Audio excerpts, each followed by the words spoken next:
In this tutorial, I'll show you how to fix the application was unable to start correctly error on Windows 10 or 11.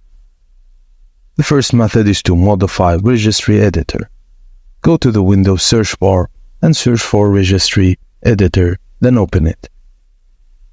Go to HK Local Machine, Software, Microsoft, Windows, NT, Current Version and Windows.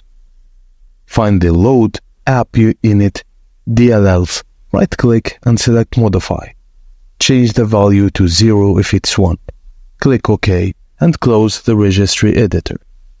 Try open the application again. If the error persists, move on to the next method, which is Run Application in Compatibility Mode. Right-click on the application and select Properties. Go to the Compatibility tab and click on Run Compatibility Troubleshooter and follow the instructions. Check Run this program as an administrator, apply and save.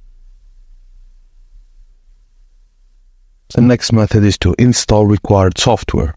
Search for and download the latest version of Visual C++, DirectX, and Net Framework from the official websites.